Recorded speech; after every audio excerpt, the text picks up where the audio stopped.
आज महाराष्ट्रातील शेतकऱ्याकरता अत्यंत महत्वाचा निर्णय आमच्या सरकारने घेतला आहे। शेतकऱ्यांच्या शेतातील घरे असतील, गोठा असेल, शेतकऱ्याच्या शेतीच्या दुरुस्ती करता लागणारे जे गौण खनिज असेल, याकरता शेतकऱ्यांना कधी वाळू लागतं, कधी माती लागतं, कधी मुरुम लागतं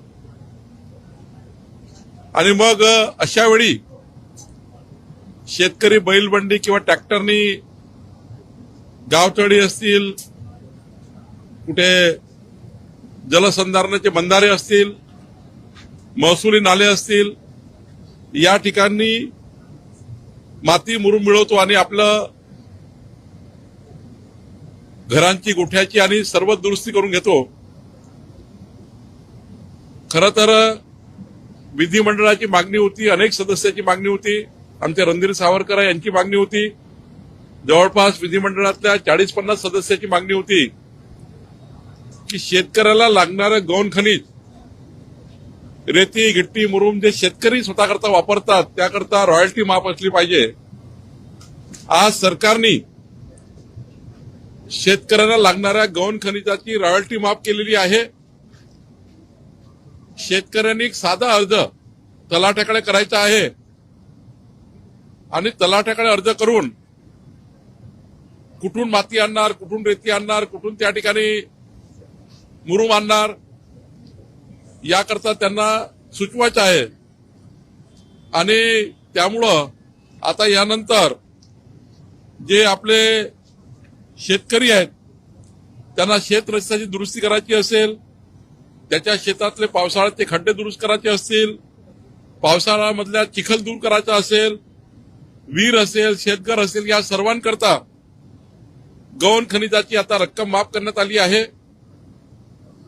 फक्त शेतकऱ्यांनी कुठला व्यावसायिक उपयोग केला, व्यावसायिक वापर केला तर मात्र गौण खनिज त्या ठिकाणी माफ होणार नाही। त्यांनी व्यापार करू नये, स्वतः करता जे काही करायचं ते करावं। आणि यामध्ये आमचे तहसीलदारांनी, पोलीस शेतकऱ्याचा ट्रॅक्टर अडवायचे, शेतकऱ्याची बैलगाडी अडवायचे। आता यानंतर शेतकऱ्यांनी शेतकऱ्याकरता वापरायच्या गौण खनिजाकरता कुठलंही ट्रॅक्टर किंवा कोणतंही वाहन वापरलं तर त्यावर पोलीस आणि तहसीलदार कुठलीही कारवाई करणार नाही, कुठलाही ट्रॅक्टर पकडणार नाहीत। यानंतर शेतकऱ्याचा ट्रॅक्टर पकडलं तर संबंधित तहसीलदारांनी पोलिसांच्या अधिकाऱ्यावर सरकार कारवाई करेल। कुठल्याही शेतकऱ्यांना वेठीस धरायचं नाहीये। शेतकऱ्याचं गौण खनिज सरकारने माफ केलं, शेतकऱ्याच्या या ठिकाणी गौण खनिज जे वापर आहे त्यांचाही माफ करण्यात आला आहे। त्यामुळे अत्यंत महत्वाचा निर्णय माननीय मुख्यमंत्री देवेंद्र फडणवीसजीच्या सरकारने, आमच्या सरकारने आणि आमच्या महसूल खात्याने घेतलेला आहे। आणि अनेक विधिमंडळ सदस्यांनी या महाराष्ट्राच्या शेतकऱ्याची मागणी आज सरकारने पूर्ण केली आहे।